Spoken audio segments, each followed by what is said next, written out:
bando scusa un momento, intanto grazie della vostra presenza. Che portare bene, canta bene. Bravo Federico, dire che sei confortato. Questa sera nel mio momento una corsa, come commuove anche.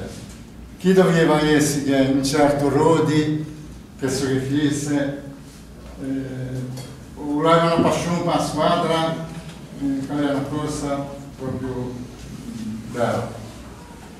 Grosso modo vi dedichiamo a 6 anni. Va bene? Bravo!